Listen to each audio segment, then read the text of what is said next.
अगर उस ऑथर की आप बुक देखेंगे और अगर आप देखेंगे जब वो उसमें लिखता है, वो अपनी बात को खुद ही कॉन्ट्रडिक्ट करता है। वो अगर आप आगे देखेंगे, वो लिखता है कि 7 महीने गवर्नमेंट ऑफ इंडिया गॉज कर रही थी फारूक अब्दुल्ला साहब का सेंस क्या होगा जब वो जेल में हिरासत में थे, जब वो गुपकार पे बंद थे। और 7 महीने के बाद फारूक अब्दुल्ला साहब ने पीएजीडी को आगे चलाया। अगर वो बात होती तो क्या पीएजीडी वो ऐसे करते?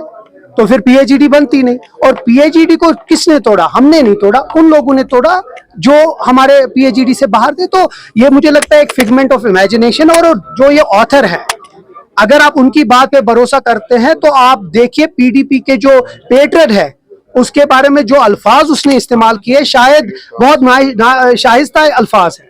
मुझे नहीं लगता, जब हम उन बातों पे भरोसा नहीं करते, मुझे लगता है पीडीपी भी, वो जो दुल्लत साहब उस वक्त मुफ्ती साहब के खिलाफ बोला उन्हें बात, तो मुझे लगता है वो सिर्फ रेलेवेंस अपने करना चाहते हैं। It's a figment of imagination, इसमें कुछ नहीं है, अपने आप की रेलेवेंस लाना चाहते हैं। ये बुक खुद ही अपनी बात को कॉन्ट्रडिक्ट करता है। रियलिटी से ज्यादा आपको लगता है कि फिक्शन ज्यादा है? अगर ऐसी बात होती तो मैं फिर से कह रहा हूं, पीएजीडी नहीं बनती, पीएजीडी आगे नहीं चलती। और फारूक अब्दुल्ला साहब ने पहले दिन से पीएजीडी और यहाँ के जो जम्मू कश्मीर में हुआ 2019 में, उसको एक स्ट्रॉन्ग बिट्रेयल माना गया। और आज की डेट पे भी नेशनल कॉन्फ्रेंस उस बात पे कायम दायम है। तो मुझे लगता है ये अपनी किताब को थोड़ा सा कंट्रोवर्शियल बनाने के लिए और एक फिगमेंट ऑफ इमेजिनेशन है जो उसमें बात की, जबकि वो खुद अपनी किताब में उसको कॉन्ट्रडिक्ट करता है। अपोजिशन के पास अब कोई मुद्दा नहीं रहा, क्योंकि ना उन बजट पे कुछ बोल पाए, ना आप किसी चीज पे बोल पाए। तो अब एक ही चीज है इनके पास, किसी तरीके से मनगढ़ंत कहानियां बनाए।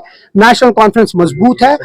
आगा रूहुल्लाह साहब इस तंजीम के बहुत सीनियर लीडर हैं, पीएसी मेंबर हैं, और इसमें इससे ज्यादा बाकी लोगों को कुछ। लेकिन जिस तरह से आगा साहब की जो स्टेटमेंट्स बाहर आ रही है, चाहे वो घर की बात, वो घर लगता है कि वो सेटिस्फाई नहीं वो है। घर की बात है, घर में रहेगी, हम वो बात भी ठीक कर देंगे, उसमें आप ज्यादा मत मानिए। इस वक्त इश्यूज जो मेन है उस पर हम फोकस करें। मुझे लगता है बहुत बड़े बड़े इश्यूज है, वक्त अमेंडमेंट बिल है, रिजर्वेशन का इशू है, बाकी इश्यूज है, उस पर हम बात करें, वो ज्यादा साहब का कहना है कि उमरुल्लाह साहब माफी मांगे जो वक्त बिल पे उन्होंने जो सरकार पक्ष लिया है। तो वो अगर 2014 के बाद जिस तरह बीजेपी के गोद में बैठे, मैं बहुत इज्जत करता हूं सजाद लोन साहब की, 500 वोटों से जीते हैं। मुझे लगता है अगर वो माफी मांगे 2014 के बाद जो हुआ, 2019 उनकी वजह से हुआ, वो उसी कैबिनेट में बैठे जिस कैबिनेट में बीजेपी के लोग थे, और उसी कैबिनेट में जिस कैबिनेट ने 2019 के बाद जो आज ध्यान मिले, अगर वो माफी मांगते उसके बाद हम उसके बारे में बात